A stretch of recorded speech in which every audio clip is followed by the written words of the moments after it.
In the first 3 rounds of the Camel Supercross Series, the wins were divided. 3 went to established series veterans, defending Supercross champ Jeff Stanton and 2-time former champ Jeff Ward.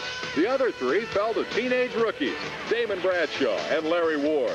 The battle lines are drawn. The title is on the line. Supercross is next on ESPN. The Camel Supercross Series warmed up for Las Vegas by rolling 7s in California, hitting 21 in Seattle, filling an inside straight in Georgia, and breaking the bank in Florida. The series, though, is no gamble. The excitement is guaranteed. Hello, everyone. I'm Larry Myers for ESPN. With me, Dave Despain. We're in Las Vegas, Nevada for round 7 of the Camel Supercross Series at the Las Vegas Silver Bowl. Now, Dave, early in the series, and there was no pun intended at that time, we said the series would be a crapshoot, and I've not changed my mind. Now, Larry, I think if we were gamblers and we're going to spin the wheel here in Vegas, we'd have a hard time knowing where to put our money down. In 6 races, we've had 4 different winners. We mentioned we've had rookies and we've had veterans. One question we have answered, and that is that these kids are for real. These rookies are legitimate championship contenders, but we've got a half a dozen of those as we come into this race, and every one of them is extremely confident. Well, they're all confident, rookies and veterans alike. In fact, let's go back to Atlanta, Georgia. That was the last race that we showed here on ESPN, and take a look at some of that confidence. This was perhaps the best battle in Atlanta since the Civil War, and maybe the best Supercross race ever. Atlanta Fulton County Stadium. Johnny O'Mara on the Kawasaki jumped out front. Try and keep track of the leaders if you can. I don't think there have ever been more in a Supercross race. O'Mara held it for a while. Damon Bradshaw, number 8, twice a winner this year, would emerge as the front runner, pursued by number 1, the series champ. That's Jeff Stanton. Stanton had a shot in the lead, took a right-hand turn into the hay bales, and he's back in the pack as the field continued to struggle up front. Now, Bradshaw was strong, but not consistent. Guy Cooper got around him, and Cooper had his opportunity to lead in front of an Atlanta Stadium sellout. That opportunity also did not last very long because the Oklahoma Charger got himself in trouble, kind of came to a stop here in the left-hander, and Bradshaw says, thank you very much. He's back out front. Ricky Johnson on his heels. Johnson, perhaps one of his best rides this year. Kudrowski takes out Bradshaw, runs him into the hay bales. Kudrowski is the leader for about 100 yards. In his excursion, he caught a banner. It wrapped around his brakes, and when Mike got down to the point where he needed those brakes, all of a sudden he was in the bales and had to stop as well. Here comes the incident. Meanwhile, he's challenged by Jeff Ward and by Johnson. So when Kudrowski goes down, they're up front and battling for the lead once again. Here comes Cooper back. Remember him, he's already stopped once, but he says, no problem, I'll come back and race Ricky for the lead. Johnson, number 13, emerges as a front runner with only 4 laps to go. But the man to watch is sneaking up from behind. You'll get glimpses of him here. Number 3 is Jeff Ward on the Kawasaki. This is the Ricky Johnson of old, the man who has dominated Supercross racing over the years, but racing hurt. He's still got that right wrist problem as he and Cooper had a spectacular bar-slamming battle for the top spot. Ward kept sneaking up on him, found a different line through this set of whoop-de-doos. First passed Johnson for the runner-up spot, came back exactly 1 lap later in the same spot to make the pass that would win the race. And here it comes, Cooper up high, inside goes Ward. Cooper never saw it coming, and Ward squirted by to take the lead. With the triple pump, Jeff Ward claims his first victory of the year. From there, it was on to Daytona, part of the Camel Series, but not of our ESPN coverage. Jeff Stanton claimed his second victory of 1990 and remains a championship contender. Ward ran 5th. So at Daytona, Jeff Stanton makes it 2 wins on the season and 2 in a row at Daytona. The veterans are coming back. But I think we ought to give a call to one of the rookies of the season. In fact, he won the opening 2 rounds of the year. I'm talking about Damon Bradshaw. Then he was injured while leading the 3rd round in San Diego. Yeah, and it's nothing new for Bradshaw. He's had this problem before, lack of concentration or lapse of concentration, perhaps, while leading the race. It happened a couple of times last year in the 125 class. It's happened this year in 250. He'll not be racing tonight, and here's the reason why. Yeah, we just found out that he had a small crack in his foot. They've taken 3 sets of x-rays, and all those showed up negative, and he had a test done after we asked him to just stay home and let's get this thing healed up, and it was a bone scan that showed a small crack in the bone in his foot.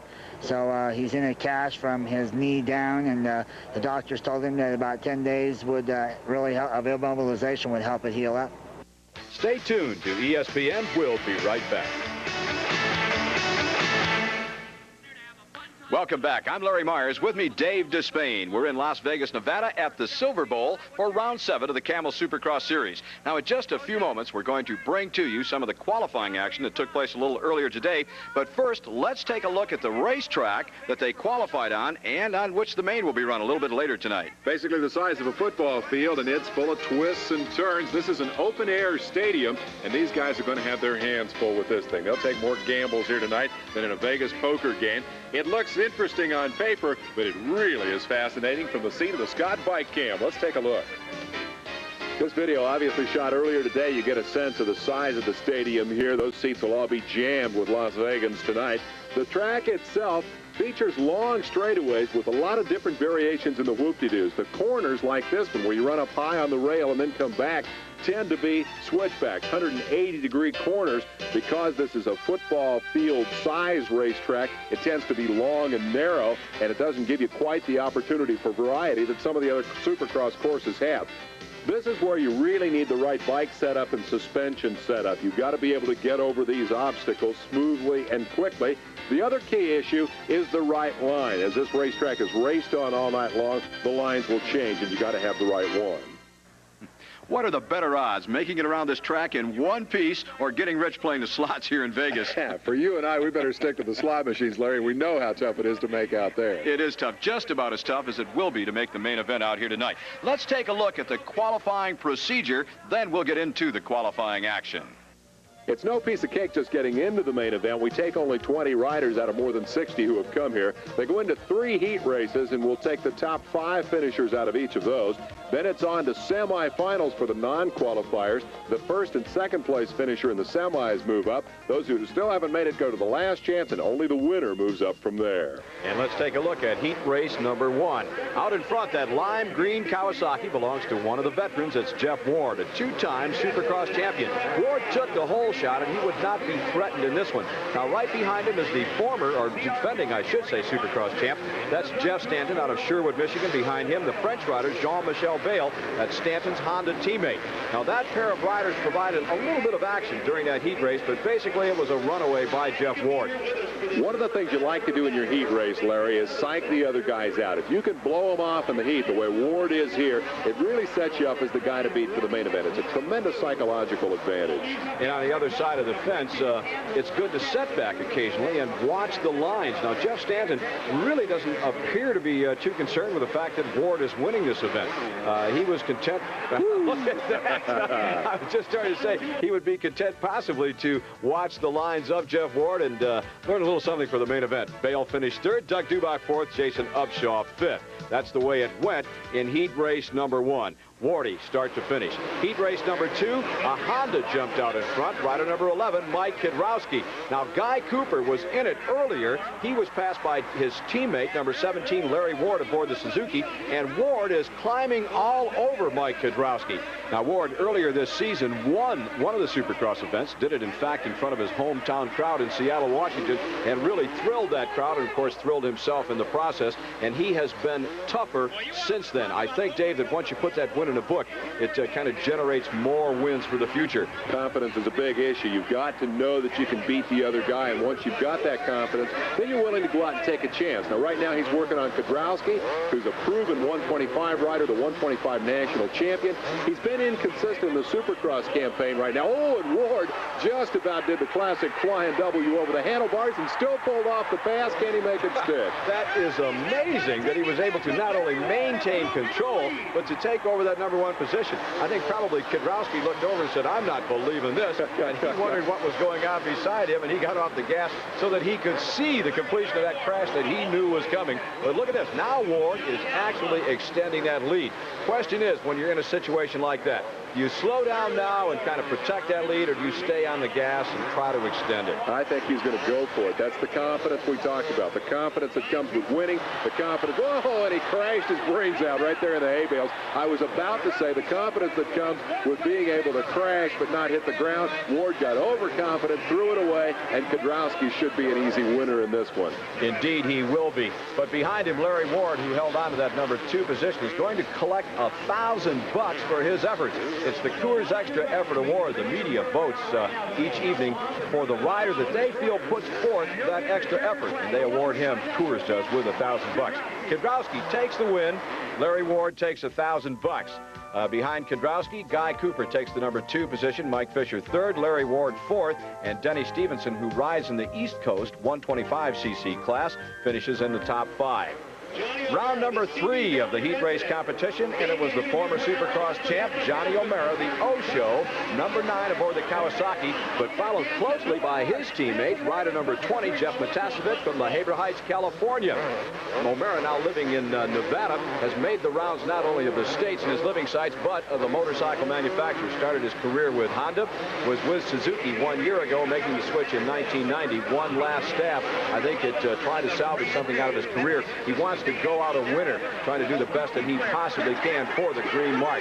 And now being passed by his teammate and younger teammate, I might add, the new life and breath of Supercross, Jeff Matasovic. Exactly, Larry. It's the changing of the guard. Osho's been around for years. Matasovic is the rookie who is, in fact, leading this championship point series.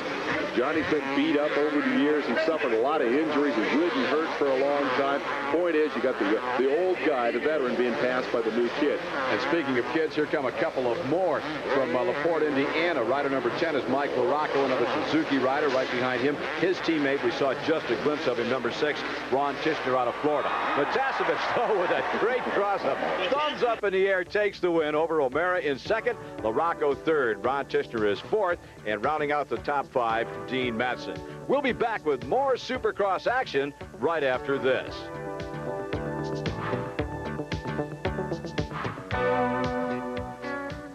Vegas, the Silver Bowl at Supercross time, camel style. I'm Larry Myers, with me Dave Despain. We've looked at the 3 qualifying heat races. Now we're into the semifinals. There'll be a pair of these. Top 2 riders out of this semi go on into the main. After the semis, one other qualifying opportunity. That's the last chance qualifier. In this one, it's Eric Kehoe, rider number 19. Kehoe switching from Suzuki to Honda, and also switching, Dave, from the life of a factory rider to that of a privateer. Now running back in the 2nd, 3rd, and 4th positions, it's Chris Young in 2nd. 3rd was Fred Andrews, and there's a shot of Andrews. There's Young, number 102. It's a shot of Andrews, number 18. He's in 3rd. That'll get him absolutely nowhere. Only the top 2 riders will qualify. Meanwhile, Kehoe has no concern with that. He's way out front and all by himself. Told me at Daytona he felt like he was a little trouble here. Keith Bowen has crashed. He was running 4th and was part of that battle for 2nd, 3rd, and 4th. Now Kehoe is even less competition up front. He takes the checkered flag, kind of walks away with that one. Chris Young, Suzuki rider, finishes in the number 2 position. And Fred Andrews, unfortunately, is going to have to, if indeed he will qualify, he'll have to make it through the last chance qualifier. Bowen picked his bike up, finished 4th, Terry Fowler 5th. Semifinal number 2 turned into a battle between a pair of riders that not a lot has been heard from in this Supercross series. Out in front aboard a KTM, comes out of Massachusetts. That's rider number 42, Keith Johnson. Right behind him is Gordon Ward, number 138. Dave, we've got enough Wards in here to start our own family. But then none of them are related.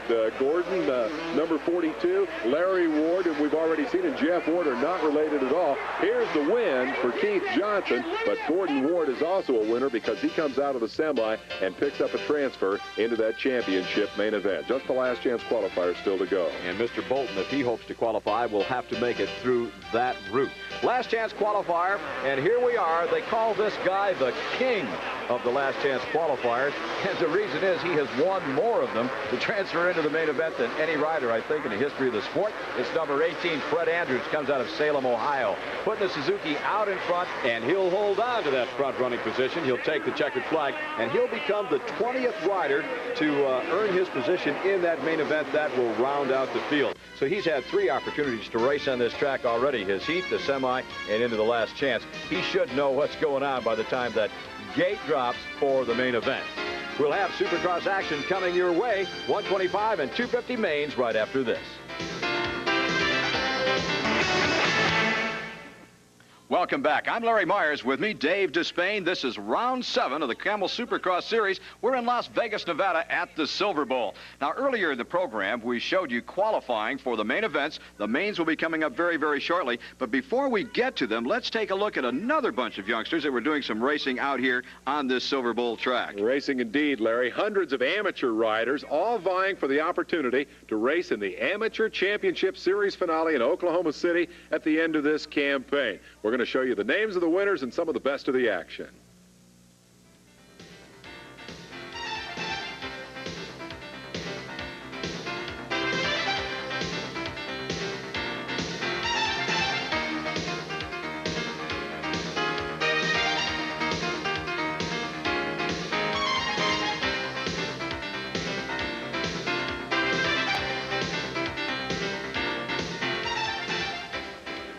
And, of course, every one of those amateur racers, whether or not they make it to Oklahoma or make it home, are looking for a spot on this 125 line in the future. This is the farm system for Supercrosses. We've not talked much about them today, but basically they go through the same qualifying procedure as the 250cc counterparts. Qualifiers, then the main event. This is the main. Now, there are 3 riders that did qualify. Unfortunately, their main event performance not turning out to be exactly as they had pictured. Action up front is hot, heavy, intense, and here we go. It's underway. They're sorting themselves out. Out in front is Ty Davis, number 26. Davis is the Western points leader, but Davis gets past number 125, Jeremy McGrath. Took an outside line and railed around Davis. He was not impressed at all that Davis is leading this point standings, Dave.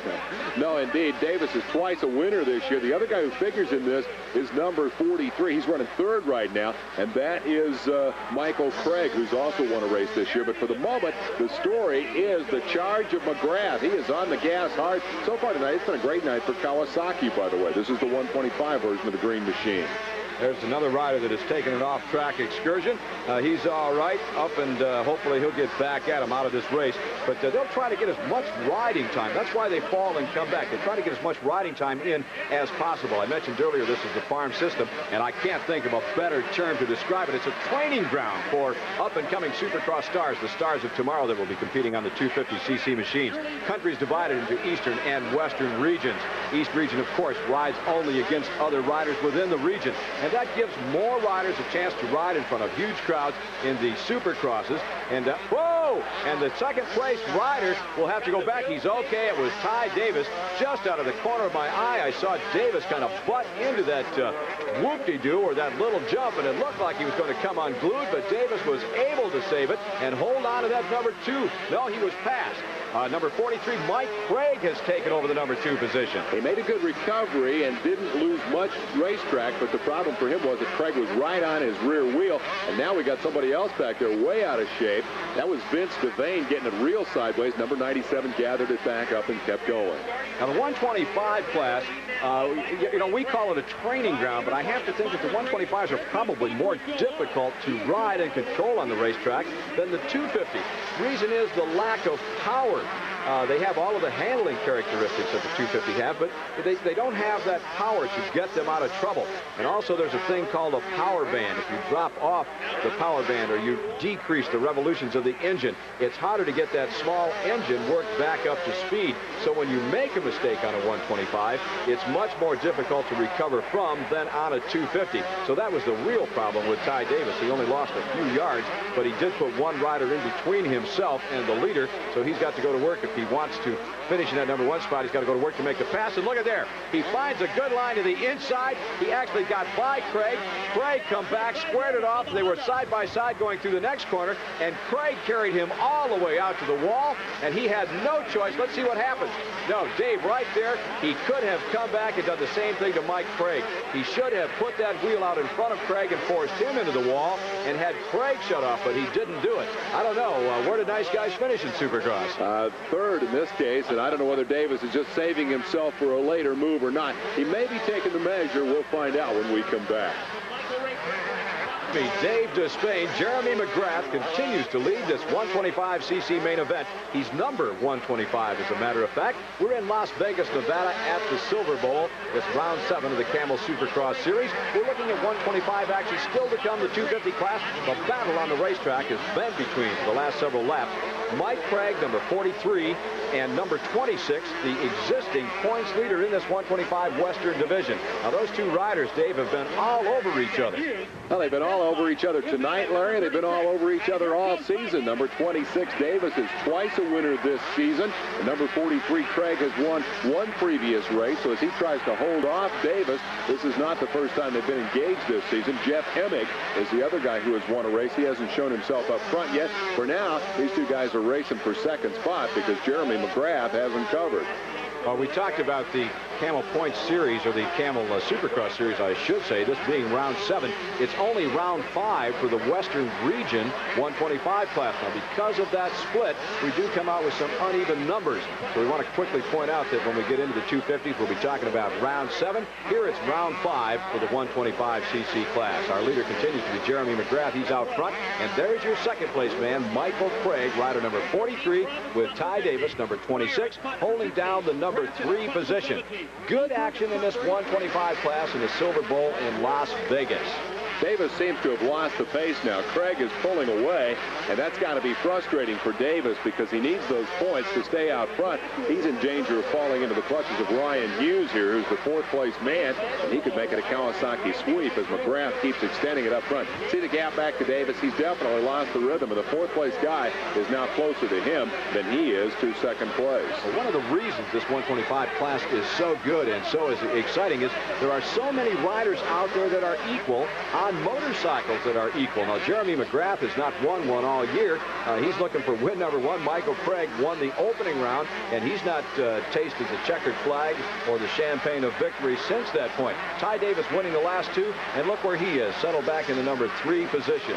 These kids get a lot of help from the factories in some cases, and in other cases are aspiring to be factory riders. But you make the point about equal competition among brands. The people who build these motorcycles put a great premium on winning races in championship environments, whether it's the 125, the 250, or the 500s that race exclusively on the outdoor tracks. There are championships in each division. There's a customer market for each division. So winning on a 125 is just as important as a 250 or a 500. Actually, in terms of out-and-out numbers of sales, I believe probably that 125 class is more important to the factories, although the emphasis is placed on 250s and 500s. And I think that's probably because the riders, they take their internship on 125s, then they move up, and that's where the heroes are made. But the emphasis are very, very important on this 125 class, as you pointed out, because this is the largest selling class of dirt bikes in the United States. It's where everyone gets their start, and that's what Supercross racing is all about in the 125 class. And here comes our leader, number 125, Jeremy McGrath, aboard the Kawasaki. He is really riding well since he took that number 1 position. He's not been in any kind of trouble. He's opened up about a 2 or 3 second gap and seems content to stay there. But I think the most important thing is he's sticking to his lines on the track, and he looks very, very smooth. He's stretching his advantage actually in traffic, meaning that he's working the so-called lappers more effectively than the guys who are running for 2nd, 3rd, and 4th. Here's his first good look at Hughes, number 120, who is beginning to put a little pressure on the 26 of Ty Davis. That's the race for 3rd and 4th. Davis was up there contending for the runner-up spot, but now he's completely lost touch with the 2nd place man, number 43. Michael Craig is all alone in that runner-up spot. And the blue flag being given up on top of that finish line hill to some of the lap riders.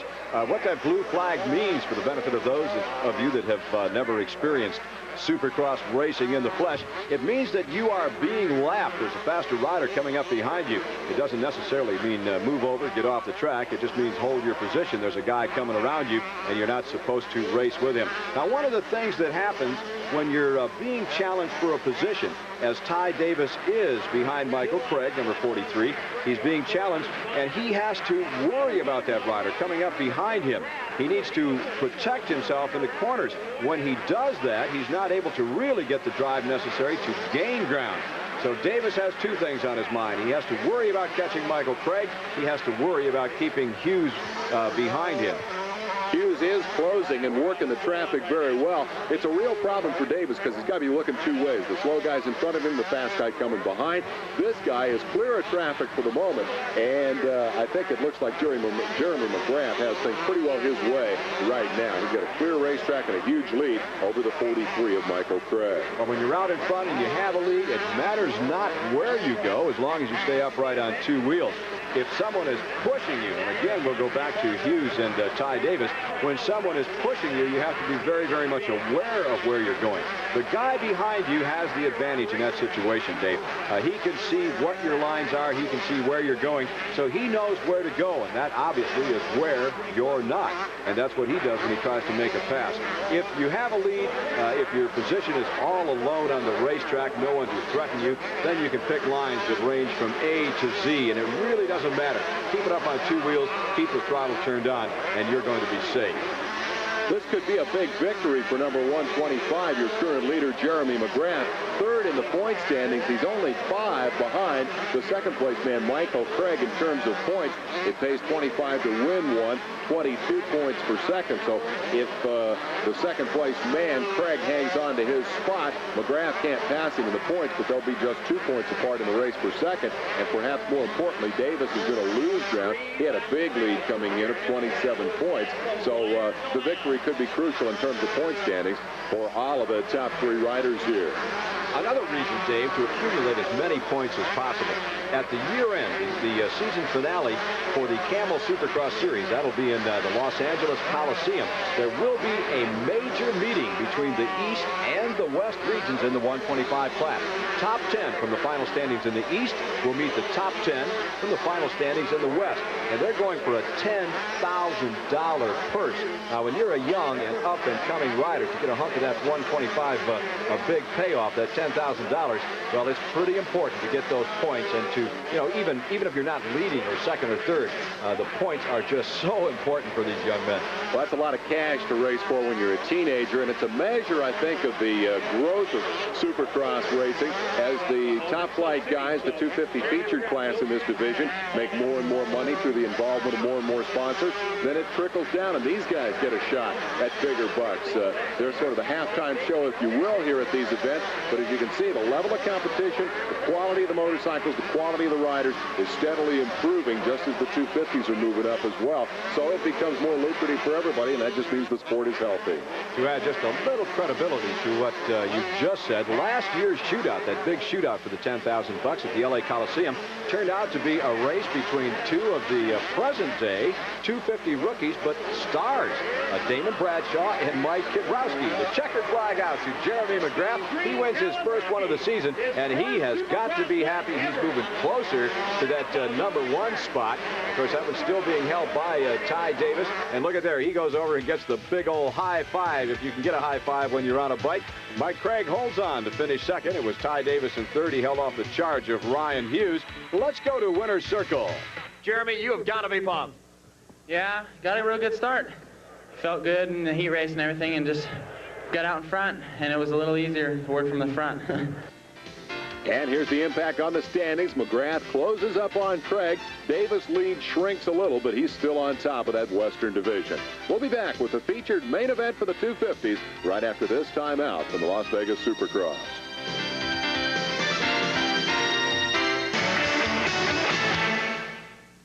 Welcome back. We've watched the 125cc main event here in Las Vegas, the Silver Bowl. That's where we are. It's round 7 of the Camel Supercross Series. The Coors Extra Gold Super Challenge, the main event for the 250 class in the Camel Supercross Series, is about to get underway.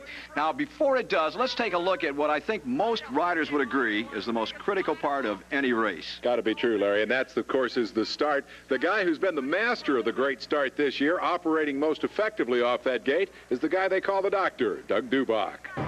About 15 seconds into the 30-second card, I'm just really clearing my mind of everything. Revving the bike up, just mentally preparing myself for getting out of that gate. As the 30-second board goes sideways, I know I've got at least 5 seconds, so I just count it down slowly in my mind. And once I get down to when the gate could drop is when I really focus. I watch the gate next to me because it's easier to see than my own gate dropping. Right as the gate's ready to drop, I picture it dropping. So that way I'm ready for when it actually drops. If you're sitting back waiting for it to drop, then it'll catch you off guard.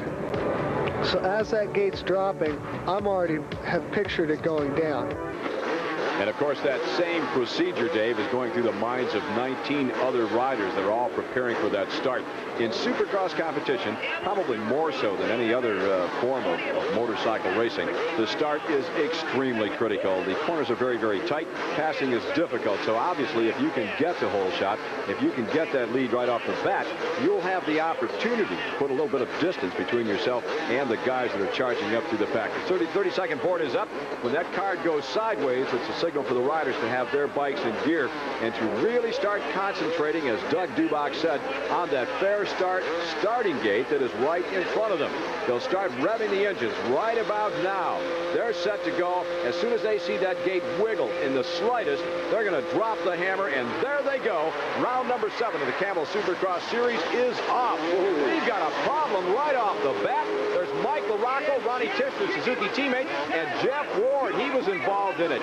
3 riders are down. It looked like LaRocco was being drugged along the track by Jeff Ward. Meanwhile, out in front, Jeff Matasevich, and would you look at that, the man that just showed us how to put it all together from the starting line, the Dr. Doug Dubach, has emerged with a hole shot.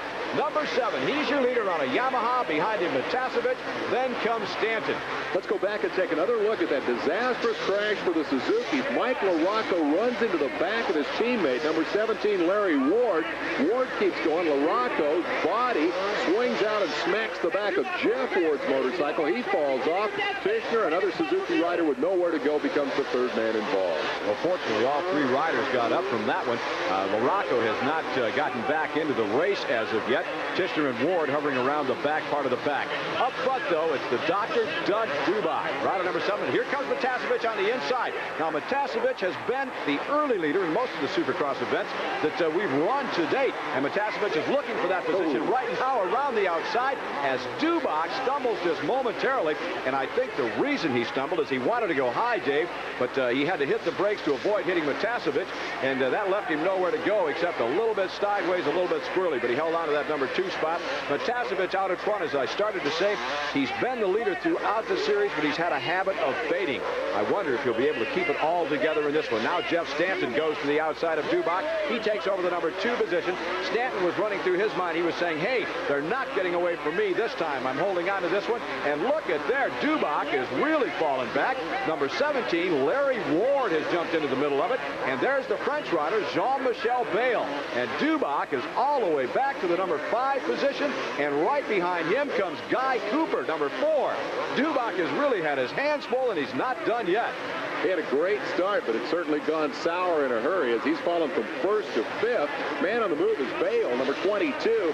Now, Matasevich has been a fast starter all year long. Bayle, on the other hand, has been the mid-race charger. He's the guy who started back 4th, 5th, 6th, move up to 2nd, 3rd. But he says he gets tired by the time these races are over. Matasevich, for the moment, pulling it out over the guy that won this series a year ago, Jeff Stanton. He may be the factor tonight. He may be the challenger to the kid. Could very well be. Stanton is on a roll. He won in Daytona just 1 week prior to this. Again, that show not seen here on ESPN. It is part of the Camel Supercross Series, but not the ESPN telecast. So Stanton coming off a roll. He's hot. Stanton went wide, and I think Bayle got by Stanton. They're side by side. No! Bayle was able to pull it back, or Stanton rather was able to pull it back and hold on to that number 2 position and keep Bayle at bay. It looked like he was going to get around. We'll have to keep our eye on that part of the track because Bayle has a hot line there. Matasevich out front. There he is out of La Habra Heights, California. So far this year, he's not put together the win, but since Seattle, round number 4, he's been the points leader, and he wants to win a Supercross event, as he told us earlier, more than anything in the world. He's been learning from his teammate Jeff Ward, who's way in the back of this bunch because of that early tangle.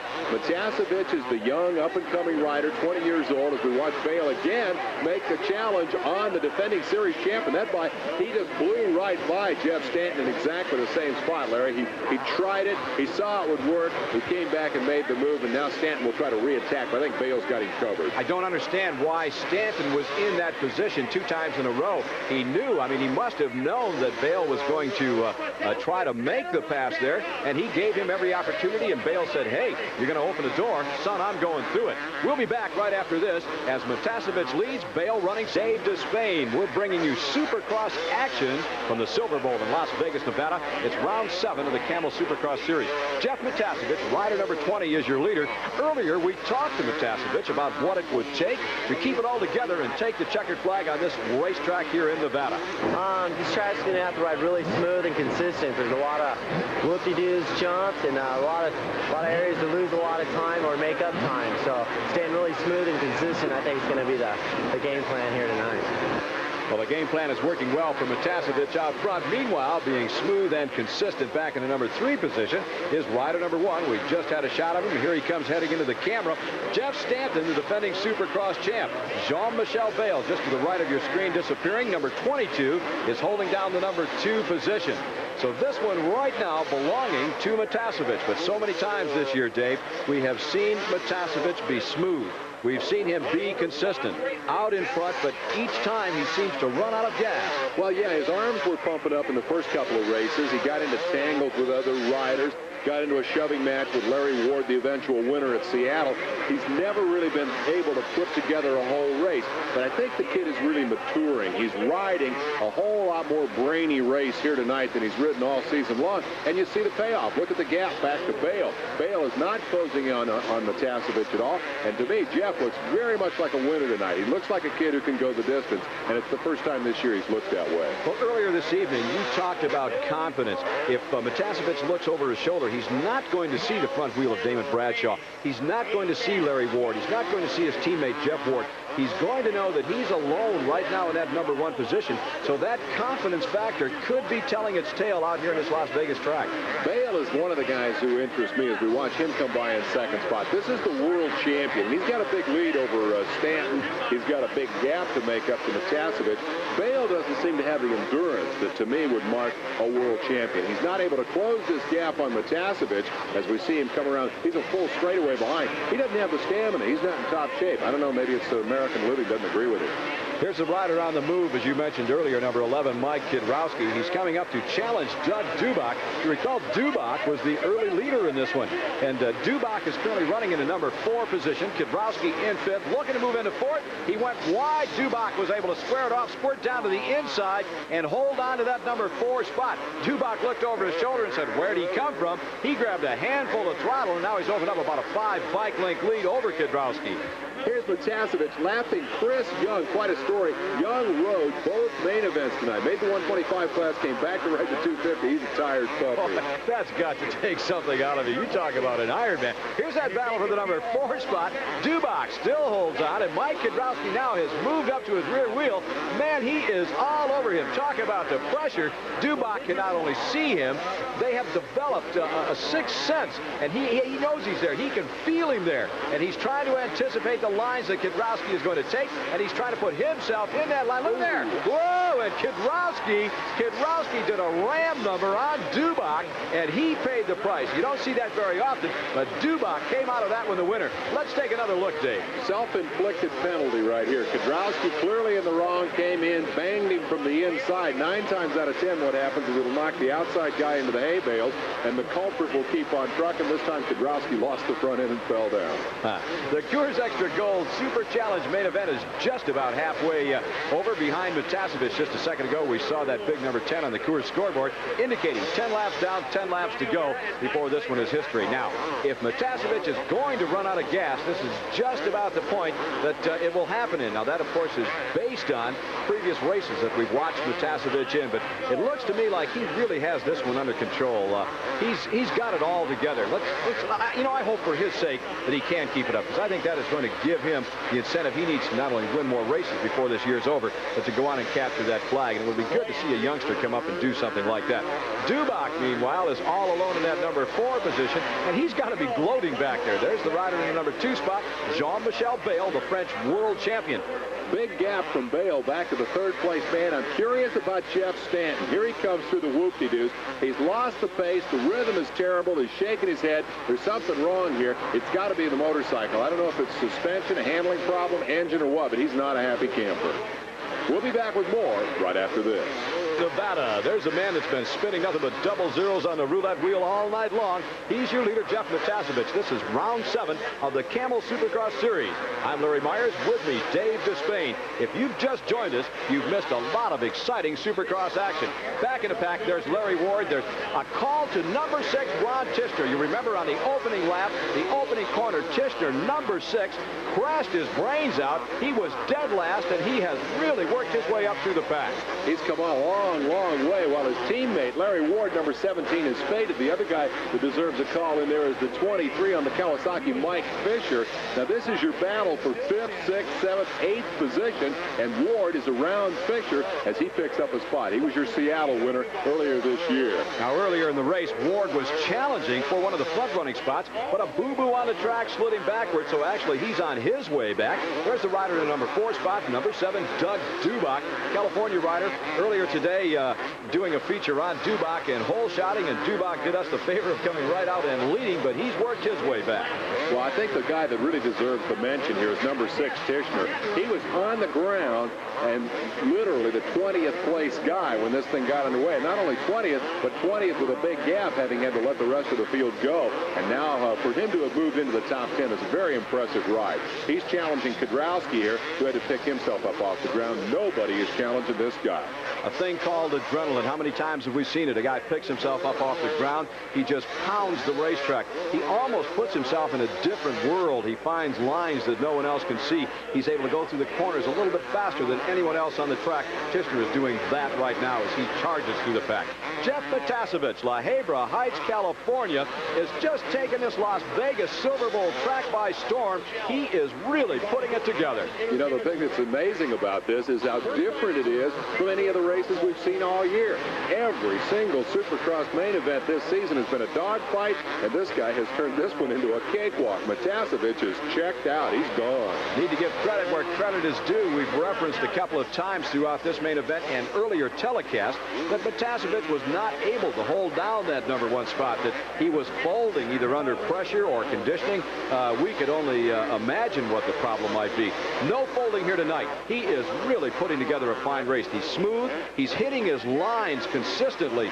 Every time he goes into the corner, he's putting that front wheel in the same place, and consistency is what Supercross is all about. You know, we talk about him being a rookie. I think it's important to point out that this kid made a strategic decision and rode the 125 class 2 consecutive seasons. He does have more Supercross experience than the other guys in that so-called rookie class of 1990. He's also a year older. He's 20 years old. Jean-Michel Bayle here in second, able to do nothing with him tonight. It is Matasevich's night, and I think it is truly the emerging of the mature star, Jeff Matasevich. More than the point leader, he's a potential champion. Before his career is over, I think we're going to see him in the winner's circle many, many times. Now, he has just put a lap on rider number 3. That's Jeff Ward. Ward was another one of those riders involved in that opening lap crash. We mentioned Tishner. The other 2 riders were Mike LaRocco, who we have not seen. LaRocco has called it a day, is on the sideline, and Jeff Ward was the 3rd rider. Ward is a lap down. Tishner is working his way through the pack. An amazing ride. As we watch Matasevich reeling in that checkered flag, you got to appreciate the extent to which that championship is a motivator. To be able to go out at his age, here's heavy traffic for Bayle. Looks like he's going to get through unaided. To be able to go out and win a championship at the age of 20 will literally set this kid up for life. If he doesn't get hurt, if he doesn't get into some kind of trouble and get bounced out of his contract, he could literally put away enough money in 5 years' time as a Supercross champion to retire and live the good good life. Hundreds of thousands of dollars are at stake for this championship series. One, you get bonus money from Camel. You get money from the manufacturer. Kawasaki is going to pay him just a ton of money if he can win this thing. He gets a bonus every time he wins a race. Not even talking, Dave, about the clothing contracts, the money he gets from gloves, helmets, boots. I'd like to be in his position, except I really don't want to go through all of the pain, all of the dedication, all of the effort and time that it takes to get there. Exactly. It's money you earn. You earn every nickel of it. It's not an easy way to make a living. But, boy, right now, this kid is having it easy here in Las Vegas. And, again, I'm just amazed at how thoroughly he's dominated the event. Granted, Ward got knocked down early. But other than that, it's been Matasevic's night. We'll be back for the exciting finish of this one right after this. Dave Despain, if you've just joined us, we're just about to see the conclusion of an extremely exciting Supercross race from Las Vegas, Nevada in the Silver Bowl. It's round 7 of the Camel Supercross Series. Jeff Matasevich, rider number 20, is your leader. There's second place, Jean-Michel Bale, the French rider, number 22. Matasevich on a Kawasaki, Bale on a Honda, as is our third place rider, number 1, the defending Supercross champ, Jeff Stanton. And the white flag signifying 1 lap remaining is out. Rider number 20, Jeff Matasevich, has 1 lap to go. He's going to win this one, Dave, if he keeps it upright, and he is happy. He knows it. He knows he's got him beat. He knows he's got it covered. He knows that he's put that reputation for fading at mid-race behind him. This is Jeff Matasevich's night. Not an exciting event in terms of close competition, but a superb demonstration of Supercross riding excellence by a youngster with a great future in this game. Great future indeed. I think before his career is over, we're going to see this young man. Oh, is he happy? We're going to see him capture many, many more checkered flags. He's well onto his, on the way rather, to his first one. There it is. Arms up in the air. Usually that's a field goal, but here in Vegas, I think we're going to call it blackjack. We're going to call it put your money on the roulette wheel and take it all home. Hit the Big Daddy slot. He's got it all. Boy, is he happy. That's Jerry Campbell, his mechanic, congratulating him as coming over the finish line, the rest of the riders. Bale has come across in second. We're waiting for Jeff Stanton. Here he comes, and something definitely wrong with that motorcycle. You made that comment earlier. I want to give a quick call to the Mickey Thompson Entertainment Group. Appreciate their help in making this telecast possible. The American Motorcyclist Association, and, of course, all of the folks here at the Silver Bowl in Las Vegas, Nevada. Take a look at this. First time ever, Jeff Matasevich, top of the heap in Supercross final results. Jean-Michel Bale second. The defending series champ Stanton is third. Pole shot artist Dubach fourth. Looking at the second 5, Kidrowski finishing 6th, O'Mara 7th, Mike Fisher 8th, and Ron Tishner coming up for a 9th. Let's go to winner's circle. It feels great. This is my whole life dream right here, winning the 250cc Camel Supercross race, and tonight, you know, it came true. It just shows that with a little hard work and a lot of determination, your dreams can come true. Well, he's done the hard work, he has the determination, and he has the championship series point lead, and that means that the biggest dream could still come true, and that would be the series title. So Jeff Matasevich finally does it. He put it all together and took the checkered flag. He's been trying so hard all year. He's got to be happy. He's been, though, you know, the most consistent rider throughout the season. He's got a healthy points lead now. Do you think he's going to sit back and rest on his laurels? No, he can't afford to, Larry. 14 points is not that big an advantage. And with 11 races to go, everybody's going to be coming at him. He now is the target that everybody's shooting at. The key for Matasevich is his own self-confidence. He knows now he can beat everybody out there. He can start thinking of himself as a champion. Well, we'll see if the races to come, if he's able to keep it all together and take a few more checkered flags, hold on, more importantly, to that points lead. From here, the series moves to the most famous bowl in the world, the Rose Bowl in Pasadena. We'll be there for the next round of the Camel Supercross Series. Hope you'll join us right here on ESPN. For Dave Despain, I'm Larry Myers. We'll see you next week.